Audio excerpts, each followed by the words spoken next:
de la vida del rey Salomón y me ponía muy contento con relación a su búsqueda de Dios en un principio, la petición que le hizo al Señor al pedirle sabiduría. Pero digo, después me puse triste porque su corazón se desvió, se corrompió, pagó consecuencias muy serias, etcétera, etcétera. Y después leí de la construcción del templo que hizo Salomón. Y llegando a Primero de Reyes capítulo 8, aquí me quedé meditando y en esta meditación quiero compartir con ustedes, hermanos. Cuando estaba meditando en el final de esta narración, me quedé pensando en mi familia, me quedé pensando en mi casa, me quedé pensando en lo que Jesús dijo, me quedé pensando en la experiencia de Moisés. Entonces traté de poner todos mis pensamientos y quiero compartirlo como una palabra de ánimo para ustedes, hermanos, pensando en sus hogares, en sus casas, en su vida personal, en su matrimonio, pensándolo de esa manera, ¿ok? Dice este relato, hermanos, una vez que Salomón construyó el templo, antes de dedicarlo al Señor, Salomón trasladó el arca del pacto al templo que había edificado. Primero de Reyes capítulo 8, ahí está. Y entonces dice la escritura en esta narración, dice: entonces Salomón reunió ante sí en Jerusalén a los ancianos de Israel y a todos los jefes de las tribus y a los principales de las familias de los hijos de Israel para traer el arca del pacto de Jehová de la ciudad de David, la cual es Sión. Y se reunieron con el rey Salomón todos los varones de Israel en el mes de Etanim, que es el mes séptimo, en el día de la fiesta solemne. Y vinieron todos los ancianos de Israel y los sacerdotes tomaron el arca y llevaron el arca de Jehová y el tabernáculo de reunión y todos los utensilios sagrados que estaban en el tabernáculo, los cuales llevaban los sacerdotes y levitas. Y el rey Salomón y toda la congregación de Israel que se habían reunido con él, estaban con él delante del arca, sacrificando ovejas y bueyes que por la multitud no se podían contar ni numerar. Y los sacerdotes metieron el arca del pacto de Jehová en su lugar, en el santuario de la casa, en el lugar santísimo, debajo de las alas de los querubines, porque los querubines tenían extendidas las alas sobre el lugar del arca, y así cubrían los querubines el arca y sus varas por encima. Y sacaron las varas de madera, que sus extremos se dejaran ver desde el lugar santo, que está delante del lugar santísimo, pero no se dejaban ver desde más afuera. Y así quedaron hasta hoy. En el arca ninguna cosa había, sino las dos tablas de piedra que allí había puesto Moisés en Horeb, donde Jehová hizo pacto con los hijos de Israel. Y cuando salieron de la tierra de Egipto, y cuando los sacerdotes salieron del santuario, la nube llenó la casa de Jehová, y los sacerdotes no pudieron permanecer para ministrar a causa de la nube, porque la gloria de Jehová había llenado la casa de Jehová. Hasta ahí nada más. Terminé mi lectura, hermanos. Bueno, después continué la dedicación del templo y todas las oraciones que hace ahí Salomón. Pero me quedé pensando, en mi meditación ponía mi mente en ese lugar y trataba de imaginarme. Ahora uno ya puede imaginar cómo es el santuario, el tabernáculo, la división, todos los muebles y todo lo que Salomón hizo para la casa del Señor. Y ya se lo puede uno imaginar, ya hay imágenes que uno puede imaginarse, ¿no? Y yo me recosté sobre mi silla y estaba pensando en todo esto que había hecho Salomón. Pero me regocijé cuando pensé, hermanos, cuando estaba meditando en lo que Dios había hecho ese día. Salomón hizo todo lo que estuvo de su parte al hacer lo mejor para el Señor. Incluso en este momento de trasladar a este lugar el arca del pacto, Salomón lo hizo con tanta esplendidez. Estaban ofreciendo los holocaustos y en algunos de los versículos ahí que leímos dice que era tanto lo que estaban sacrificando que no podían numerarlo, no podían contar cuántos sacrificios estaban ofreciendo al Señor al traer a la casa que Salomón había edificado el símbolo más preciado para el pueblo de Israel, que era el arca del pacto. El arca del pacto, que en su diálogo con Moisés el Señor le había dicho: de ahí me manifestaré a ti. Y de ahí el arca del pacto vino a ser un mueble tan importante para el pueblo de Israel, y lo ponemos ahora como un símbolo de la presencia de Dios. El símbolo de la presencia de Dios, salud, en el pueblo de Dios. Ahora podemos decir la presencia de Dios en la casa de Dios. Y cuando terminaron de ofrecer holocaustos y cuando los sacerdotes salieron del santuario, la nube llenó la casa de Jehová. Y dice, y los sacerdotes no pudieron permanecer para ministrar por causa de la nube. Y esto es lo que me hizo pensar mucho, hermanos, y meditar. Por mucho tiempo estuve meditando. Porque la gloria del Señor había llenado la casa del Señor. Y eso es lo que me hizo estar meditando, hermanos, cómo a causa de la presencia de Dios, en este caso era a través de una nube, se podía ver la manifestación de una nube. Así, en una ocasión nosotros, hermanos, mi esposa y yo platicamos mucho de ese evento porque vivimos un ejemplo similar en una ocasión, hace muchos años. Estábamos en la Plaza de Toros, allí en Guadalajara, en un evento de evangelismo especial. Y nosotros fuimos asistentes. Y cuando el evangelista estaba compartiendo el mensaje de salvación y luego oró para que ocurrieran milagros en ese lugar, nosotros vimos, hermanos, cómo se formó una nube y descendió sobre ese lugar. Y mi esposa y yo nos quedamos asombrados al ver como si hubiera neblina en ese lugar. Y fue tan impactante para nosotros. Lo hemos comentado por más de 25 años, mi esposa y yo, al ver cómo esa nube cubrió a la gente que estaba en la parte baja de la plataforma. Nosotros estábamos en la parte alta de las gradas. Y empezamos a ver personas levantándose de sillas de ruedas, dejando muletas. Vimos especialmente a un niño que nos llamó la atención, un pequeño de, no sé, 3, 4 años, caminando con aparatos especiales a causa de la poliomielitis. Y sus papás le quitaron los aparatos que traía especiales, se los quitaron y el niño empezó a caminar ahí. Y vimos tantas cosas ahí maravillosas, hermanos. Y recordamos muy bien, mi esposa decía, se veía algo así como una nube. Y hermanos, la Biblia dice que el Señor es el mismo ayer, hoy y por siempre. Yo he visto dos manifestaciones como esas. Una manifestación como esa, similar, la vi antes de dedicarme al ministerio. Era músico nada más entonces, en aquel tiempo. En aquel tiempo me acuerdo que esta señora me estaba proponiendo matrimonio apenas en aquellos años, imagínense. En aquel tiempo la señora me estaba proponiendo matrimonio. O sea que lo dijera al revés, así.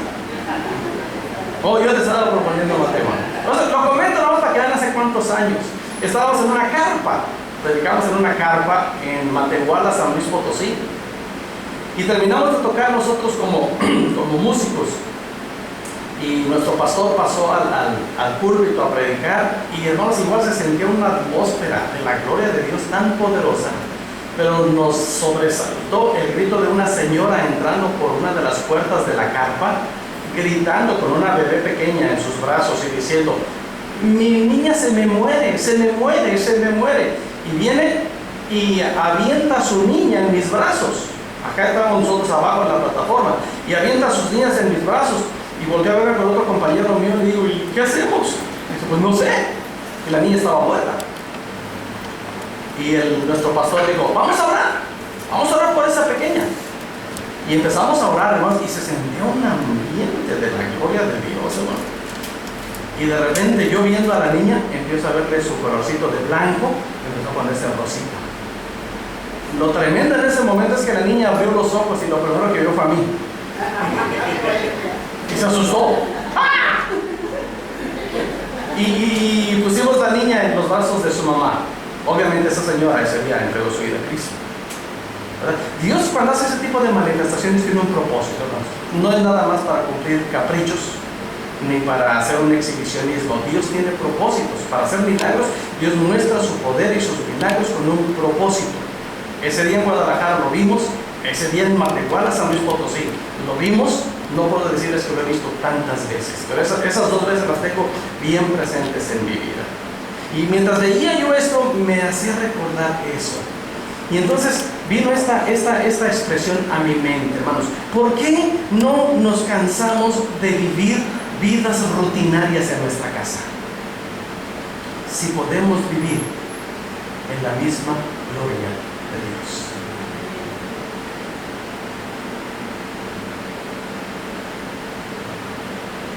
Qué bendición, hermanos, es tener a Cristo en nuestro corazón. Y qué bendición es vivir como hijos de Dios y con Cristo en nuestro corazón. Qué bendición. Pero, ¿qué es esa bendición, hermanos? Espero poder transmitir esto que yo sentía en mi corazón en esta semana mientras leía este pasaje y meditaba en esta historia. Y me hizo cambiar. Yo iba a comenzar otra serie de predicaciones, pero dije: no, hasta que vengamos del campamento. Ahorita vamos a ver y la próxima semana les voy a compartir otra palabra de ánimo de la carrera cristiana, y luego vamos a entrar en series de temas. Pero yo pensaba en esto y decía: qué triste, hermanos, es como cristianos vivir una vida tan rutinaria y a veces sin sentido.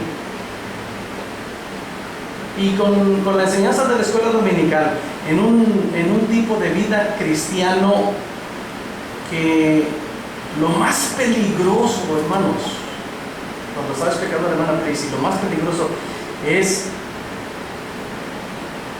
creernos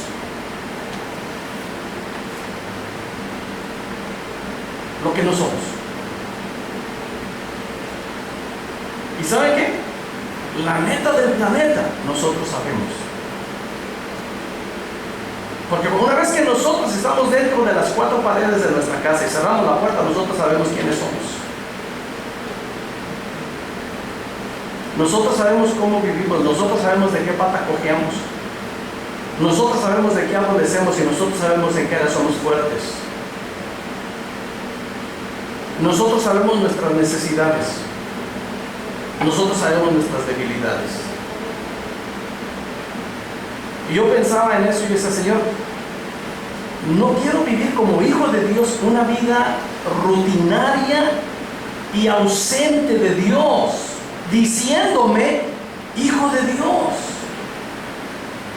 enfrentando mis luchas, mis penas y mis dificultades yo solo, sin tener ni una experiencia personal en la gloria de Dios.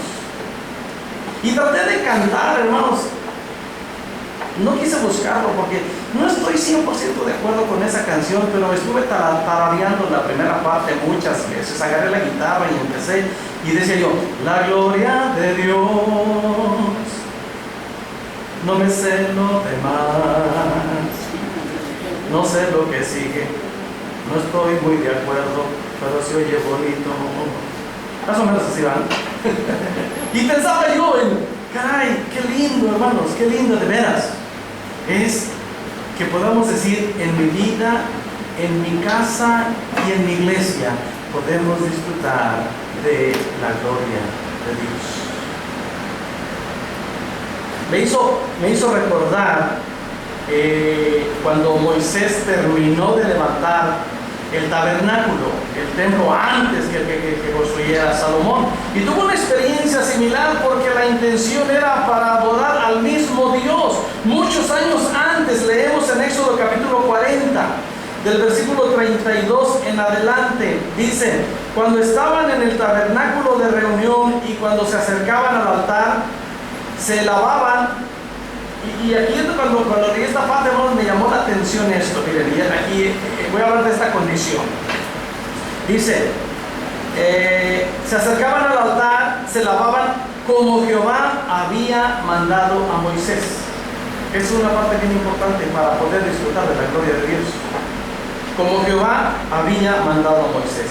Finalmente erigió el atrio alrededor del tabernáculo y del altar y puso las cortinas a la entrada del atrio. Así acabó Moisés la obra. Dice el versículo 34: entonces una nube cubrió el tabernáculo de reunión y la gloria de Jehová llenó el tabernáculo, y no podía Moisés entrar en el tabernáculo de reunión porque la nube estaba sobre él y la gloria de Jehová lo llenaba. Y cuando la nube se alzaba del tabernáculo, los hijos de Israel se movían en todas sus jornadas, pero si la nube no se alzaba, no se movían hasta el día en que ella se alzaba, porque la nube de Jehová estaba de día sobre el tabernáculo y el fuego estaba de noche sobre él, a vista de toda la casa de Israel en todas sus jornadas. Cuando Moisés, hermanos, terminó de hacer el trabajo que Dios le había dicho, como el Señor le había mandado. Entonces, déjenme oír estos pensamientos, hermanos. ¿Qué es lo que como hijo de Dios, como cristiano, me hace disfrutar de la gloria de Dios? Y me hace vivir una vida plena en Cristo, no una vida de ascetismo, o digámoslo así, porque a veces no entendemos esos términos. Hoy fue muy claro, los que estaban en la escuela dominical, estuvo muy claro.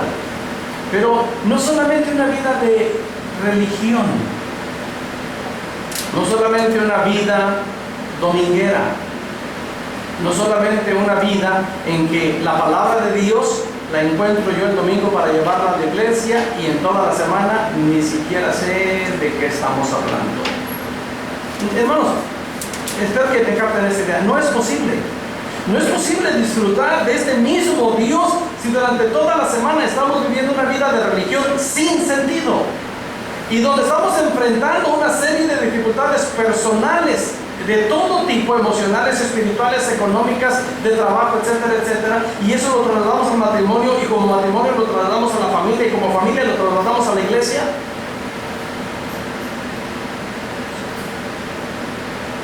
Aprovecho para decirle lo que pensé mientras estábamos en la alabanza, y cuando vi que los hermanos empezaban a pasar al altar. Hermanos, hay que reforzar ese tiempo del altar. Pero recuerden, esto es lo que pensé mientras estábamos cantando y alabando al Señor. Qué importante, hermanos, de ustedes que están pasando el altar, qué importante es su comunión con Dios durante la semana.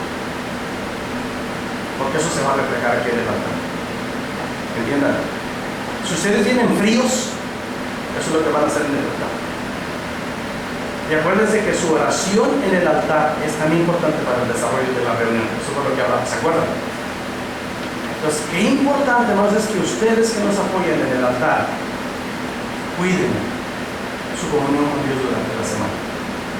Que no sea nada más la práctica de una religión, sino que sea una vida en la gloria de Dios. ¿Me explico? Hermanos, podemos disfrutar de una vida en la gloria de Dios, pero una parte importante ahora en el nuevo pacto es como Dios se lo exigió a Moisés, como Salomón lo cumplió, es el mismo requerimiento que tiene Jesucristo para nosotros, y es una vida de obediencia a su palabra. Y no podemos obedecer, acuérdense, lo hemos visto muchas veces, no podemos obedecer lo que no conocemos.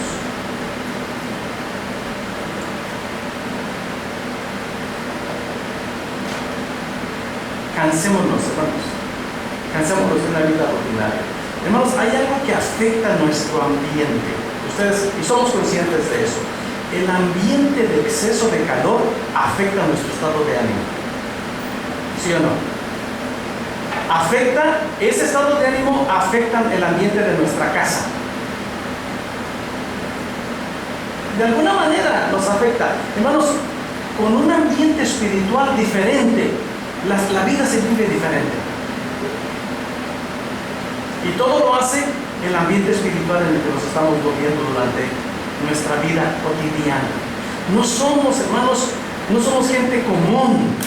Esa es una de las más extraordinarias experiencias que podemos tener al venir a Cristo. Dejamos de ser gente común y vivimos en otro nivel, vivimos en otro ambiente, vivimos en otras prioridades, vivimos en otra manera de pensar. El Espíritu Santo en nosotros nos hace pensar y actuar de una manera completamente diferente, hermanos. No podemos y no tenemos por qué conformarnos así como vive la gente que no tiene a Cristo en su corazón. No podemos conformarnos con eso.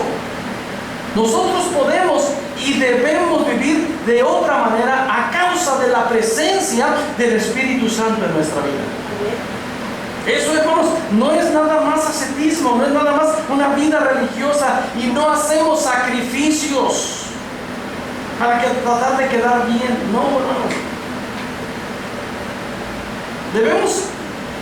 Eso lo he tenido yo, hermanos, como explicaba el jueves pasado, de mostrar con nuestras obras que tenemos a Cristo en nuestro corazón. Me ha servido tanto en mi vida cristiana, hermanos, lo explicaba el jueves, entender que la vida cristiana es práctica. Y desde que tengo uso de razón, y desde que mis hijos eran pequeños, establecí reglas en mi casa. Y yo les decía, ¿saben qué? El domingo es del Señor, el domingo es para el Señor. Y nos vamos a levantar con la idea de dedicarle al Señor este día, desde que nos levantamos hasta que nos acostamos. Y así lo hacíamos. En otras ocasiones, hermanos, mi rutina era diferente. Yo me levantaba, prendía la televisión y mientras me preparaba y me alistaba para ir a la iglesia, etcétera, etcétera. Pero cuando ya me casé y cuando establecí yo reglas en mi casa, hermanos, nuestro ambiente de casa era prepararnos para ir a la iglesia a adorar al Señor. Entonces todos se levantaban con esta idea. Mi esposa se levantaba, era la primera en encender la música de ambiente para la casa, y ya estábamos en la casa, en la cama, levantándonos y escuchando la música, y esa música nos llevaba a adorar a Dios mientras nos levantábamos, nos bañábamos, nos vestíamos, y todo el ambiente adorando al Señor, porque así queríamos llegar a la iglesia, y esas eran las reglas de nuestra casa. No importa si antes nos habíamos dormido en la madrugada, en la mañana del domingo nos levantábamos, ya teníamos nuestro horario de levantarnos, y no era un sacrificio, no era, ay, lo tengo que hacer, y ay, mejor no voy, ay, no tengo ganas, etc. Miren, hermanos, he hecho recuento, y en mi vida cristiana, recuerdo muy bien, un domingo que no quise ir a la iglesia. Se me ocurrió ir a la casa de mi hermano, y fuimos a comer con mi hermano, el culto era en la tarde. Y estábamos comiendo ahí con mi hermano y platicando. Le dije a mi esposa, ay, yo tengo flojera, yo no voy a ir a la iglesia. Y será tan religiosa mi manera de vivir, que media hora después de que había empezado la reunión, yo sé que allá estaba la reunión, yo me sentía tan miserable, hermanos, créanme, tan miserable me sentía por haberme quedado aquí nada más platicando sin sentido y sin propósito. La única vez que yo he faltado un domingo a la iglesia, me sentía tan miserable. Decía, ¿cómo puedo estar aquí si yo sé que debo de estar allá con mis hermanos alabando al Señor? No era pastor en ese tiempo. Y no era nada más por una rutina, no era nada más un sacrificio. Aprendí, hermanos, a dedicarle al Señor el día, desde que despierto hasta que me acuesto. El ambiente de mi casa se prepara con música. Yo puedo tomar un tiempo aparte, leer la palabra, recordar lo que voy a compartir, Mi esposa sabe que cuando yo estoy en ese momento, lo único que puede acercárseme a mí es una taza de café. Y eso sí, la reclamo. Si no llega, la reclamo. Y estoy ahí con mi taza de café. Antes eran muchas tazas, ahora nada más es una y media, 2, nada más. Pero ese ambiente, hermanos, no podemos vivir en otro ambiente. ¿Me explico? Yo no me puedo levantar el domingo, ¿no? Especialmente si la reunión es en la mañana, pensando, me voy a ir al tianguis, voy a ver qué compro, voy a ver qué agarro, y ahí voy a la iglesia, y llegamos corriendo, y todavía pensando en eso. No estamos ni siquiera dispuestos para disfrutar de la gloria de Dios en la iglesia, mucho menos en la casa. No estoy invitándolos a que vivan el estilo de vida que yo vivo. Yo no estoy hablando de mi comprensión de mi vida cristiana. Y Jesús nos hace invitaciones, hermanos, para que practiquemos la obediencia. Y está un montón, hermanos, de mandamientos del Señor que le dedicamos 2 años para platicar de los mandamientos de Cristo para nosotros. Y acuérdense que un mandamiento es una situación en la que el Señor nos está invitando a obedecer. Pero especialmente, hermanos, retomando algunos de ellos, dice San Juan capítulo 15, versículo 7.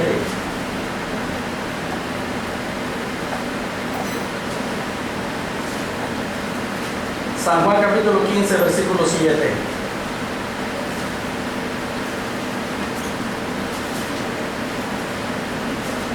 Dice el Señor Jesús: si permanecierais en mí y mis palabras permanecen en vosotros, pedid todo lo que queréis y os será hecho. En esto es glorificado mi Padre, en que llevéis mucho fruto y seáis así mis discípulos. Como el Padre me ha amado, así también yo os he amado. Permaneced en mi amor. Versículo 10 dice: si guardareis mis mandamientos, permaneceréis en mi amor, así como yo he guardado los mandamientos de mi Padre y permanezco en su amor. Estas cosas os he hablado para que mi gozo esté en vosotros y vuestro gozo sea cumplido. Verso 12 dice: este es mi mandamiento, que os améis unos a otros como yo os he amado. Nadie tiene mayor amor que este, que uno ponga su vida por sus amigos. Vosotros sois mis amigos si hacéis lo que yo os mando. Ya no os llamaré siervos, porque el siervo no sabe lo que hace su Señor, pero os he llamado amigos, porque todas las cosas que oí de mi Padre os las he dado a conocer. No me elegisteis vosotros a mí, sino que yo os elegí a vosotros, y os he puesto para que vayáis y llevéis fruto, y vuestro fruto permanezca, para que todo lo que pidiereis al Padre en mi nombre, Él os lo dé. Lean conmigo el versículo 17 fuerte, que dice: esto os mando, que os améis unos a otros. ¿Saben, hermanos, que esta obediencia rompe con una rutina de vida? La obediencia a las instrucciones de Dios. La obediencia de Moisés fue muy importante, la obediencia de Salomón fue muy importante, la desobediencia de Moisés fue muy importante, la desobediencia de Salomón fue muy importante. Entendamos las dos cosas. Qué triste, ¿no, hermanos? Que el Señor le dijo a Moisés en el desierto: tú eres el elegido para liberar al pueblo de la esclavitud y tú los vas a llevar a la tierra prometida. Y en ese transcurso Moisés desobedece y le dice al Señor: no vas a entrar a la tierra prometida. Te voy a dar chance que subas al monte y ve de la que te perdiste, chato. Y no lo deja entrar a la tierra prometida por desobediente. Salomón, hermanos, créanme, no les estoy exagerando, pero estaba leyendo la parte de Salomón, de su desobediencia, de cómo permitió que mujeres paganas desviaran su corazón del Dios vivo. Y yo leía, hermanos, y yo lloraba, decía: pero ¿cómo es posible que un hombre que le dijo a Dios: dame sabiduría, y que Dios le dijo: por cuanto me pediste eso, te doy sabiduría, te doy riqueza y te doy a tus enemigos, los pongo debajo de ti, porque tuviste temor de impedir sabiduría al Señor. Y más adelante este hombre tan sabio permitió en su desobediencia a lo establecido por Dios que su corazón se desviara. El Señor Jesús nos manda, hermanos, y el mandamiento maravilloso que el Señor nos da aquí, dice, cumplan mis mandamientos, y este es el mandamiento más maravilloso, ámense unos a otros. Y de nuestra obediencia, hermanos, a lo que el Señor manda, o de nuestra desobediencia a lo que el Señor manda, depende mucho nuestro estilo de vida, nuestra manera de vivir. Y de esa manera de vivir, hermanos, depende el ambiente en el que nos estamos conduciendo todos los días. ¿Sí me están captando? Podemos vivir todos los días en la misma gloria de Dios. Y hermanos, en la gloria de Dios podemos experimentar lo que no nos alcanzamos a imaginar. Él es el mismo ayer, hoy y por siempre. Una de las cosas que yo recuerdo de niño, hermanos, soy uno de 9, más mis padres, 11. No sé si era mi papá o mi mamá, o los dos, no estoy seguro. Pero mis padres fueron bien amigueros. Entonces en la casa de planta éramos 11 de planta, más los amigos que llegaban, más murieron en la casa de mis padres, murieron mis 4 abuelos, los 2 de mi papá y los 2 de mi mamá. Murieron algunos de mis tíos, hermanos de mi papá. Entonces éramos un montón de gente, hermanos. No había la solvencia económica para alimentar a tantos. Pero recuerdo muy bien, hermanos, cuando mi mamá preparaba la olla de comida que nos iba a dar y orábamos por los alimentos, y yo recuerdo que mi madre oraba, hace un milagro, Señor, y metía la cuchara a la olla y servía, y servía, y servía, y servía, y no se abonaba. Y uno se queda sorprendido, hermanos, de ver tanta panza aventurera, y entre los 9, 10, 11, 12, 13 años en la que uno no se llena y dice quiero más y quiero más, y la señora sirve y sirve y sirve, hermanos, milagro tras milagro. Esos son milagros de Dios. A veces no los vemos así, pero son milagros de Dios. ¿Qué le platico a usted, hermana Coquita, con tanta panza aventurera? Hermanos, son milagros de Dios. Y yo los vi cuando era pequeño. Y la Biblia me dice que el Señor es el mismo ayer, hoy y por siempre. Y yo puedo contar, hermanos, 5 eventos importantes en mi vida. Los puedo contar con los dedos de una mano, que incluyen mis decisiones, algunas de mis decisiones de vida y algunos milagros de Dios en mi vida. De provisión del Señor como un milagro. ¿Por qué no seguir viviendo en esa misma gloria de Dios? ¿Por qué? Si Él es el mismo ayer, hoy y por siempre. Y ahora el estilo de vida nos lleva más a la preocupación y a la angustia que disfrutar del Señor en nuestra vida, en nuestro matrimonio y en nuestra casa. Esa angustia, esa preocupación nos lleva a la discusión, al pleito, a los malos momentos, y nos preguntamos, ¿dónde queda la gloria de Dios? ¿Dónde queda la bendición de Dios? ¿Dónde queda esa promesa del Señor en el final del Salmo 23, donde dice, ciertamente el bien y la misericordia me seguirán todos los días de mi vida? Aleluya. ¿Dónde queda? Les voy a decir todos, hermanos, y aquí es donde quiero que me pongan atención. Todo está en nuestra obediencia o desobediencia a sus mandamientos. No quieres platicar esta historia de un milagro que mi esposa y yo nos quedamos de a 6, que no deberíamos quedarnos de a 6 ante un milagro de Dios, ¿verdad?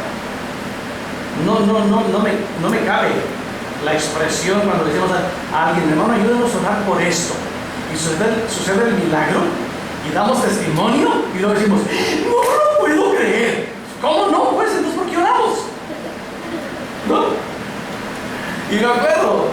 esposa y yo le pedimos a Dios un carrito en aquel tiempo, ¿no? Y el Señor, danos, aunque sea una carcachita. Desde ahí aprendimos a pedir bien. Porque pedimos una carcachita y tuve una carcachita. Me costó 1,500 pesos, me acuerdo bien. El día que yo agarré mi carcachita mía, no era la de mi papá, porque yo manejaba la de mi papá. Pero cuando agarré el mío dije, no, de aquí soy, ¿no? Se me trababan las velocidades. Y bueno, pues le agarré la maña. Y llegaba yo a la gasolinera y le echaba, creo que le echaba 15 o 20 pesos de gasolina. Tómele 15 pesos, 20 pesos. Con eso andaba yo, ¿no? Y un día que recibo la amenaza de uno de mis pastores que iba a venir a visitarnos a la casa, venía de Estados Unidos, y decía, quiero llegar ahí a visitarte. Y le dije a mi esposa, híjole, vienen estos gringos y nos vamos a mover en el Canelo, era nuestro Canelo. Y digo, pues ahora sí hay que ponerle más gasolina, porque pues vamos a ir por ellos al aeropuerto. Eso era mi plan. Vamos a ir al aeropuerto, vamos a llevarlos a su hotel y vamos a moverlos a donde ellos quieran, y pues no les vamos a poner 20 pesos de gasolina al carro, ¿no? Bueno, total que hicimos el esfuerzo, llegamos a la gasolinera con mi Canelo. Yo hice mi plan, pero no era el plan de ellos. Porque yo no sabido, no experimento ese milagro. Porque después que hablé bien con él, no, venían manejando, traían su carro, iban a llegar a su hotel y después llegaban a mi casa. Yo ni siquiera iba a mover mi carro. Pero dije yo preparándome, y a mi esposa, y hermanos, llegué a la gasolinera y me bajé bien pavonoso, ¿no? Abrí la puerta, tenía que levantarla así porque si no se caía, ¿no? Y me bajé y le digo al cuate de la gasolinera, yo bien pavonoso, le digo, llénale el tanque, por favor. Nunca había dicho eso.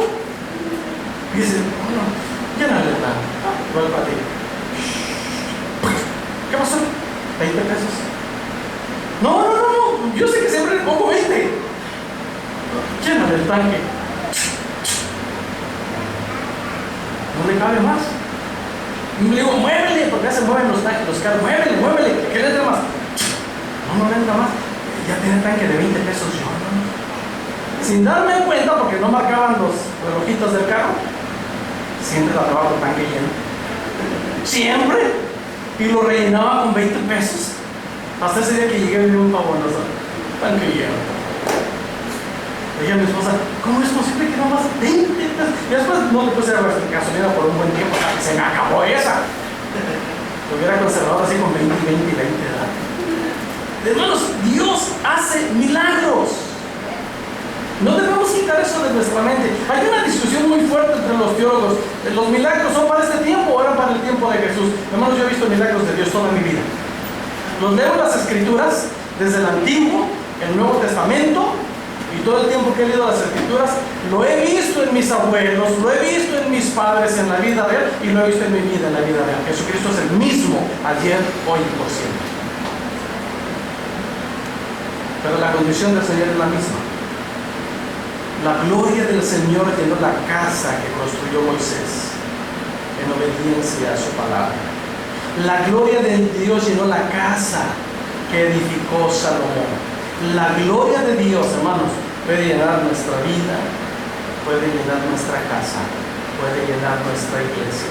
La condición es la misma: la obediencia a su palabra.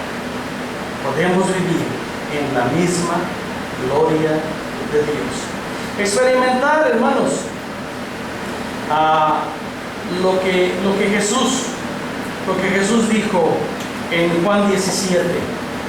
Déjenme leer estos dos pasajes nada más. Juan 17, 22 y 23 dice, hablando el Señor Jesús en una oración a su Padre a favor de sus discípulos. Y el Señor Jesús dice esto en el versículo 22. ¿Lo tienen ahí? Léalo conmigo. Y dice, la gloria que me diste, yo les he dado, para que sean uno, así como nosotros somos uno.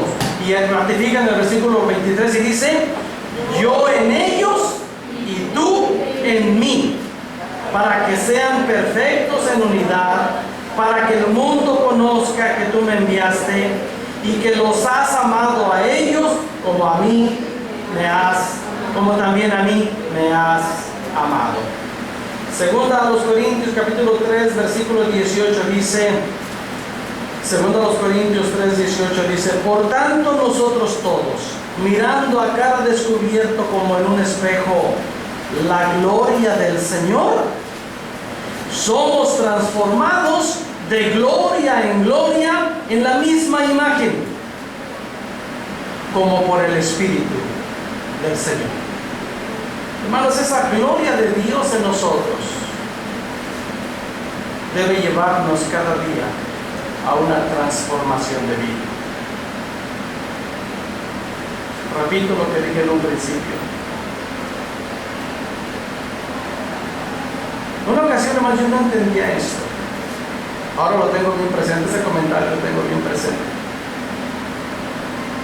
Me dijo un hermano mío que estaba estudiando medicina. Me dice: los seres humanos debemos tener cuidado, dice, porque nos acostumbramos a vivir con dolor. ¿Les ha pasado eso? Hay ciertos malestares de nuestro cuerpo que ya no les hacemos caso, porque nos acostumbramos a vivir con el dolor. Y esto es peligroso, porque ustedes saben que un dolor en el cuerpo es una alerta, algo no está funcionando bien. Pero cuando nos acostumbramos a vivir con dolor, al rato las consecuencias son fatales, porque no atendimos a tiempo ese dolor. En la vida cristiana, hermanos, cuando nos acostumbramos a vivir de una manera rutinaria y decimos: pues es que así es la vida, y nos acostumbramos a vivir de una manera que desagrada a Dios, que deshonra a Dios, una desobediencia total a la voluntad de Dios, un estilo de vida que no honra al Señor, que no glorifica al Señor, y nos acostumbramos a Él, es tan peligroso, porque lo que está en juego es nuestra eternidad, hermanos. Debemos estar alertas a nuestra manera de vivir. Dios quiere que vivamos en su gloria.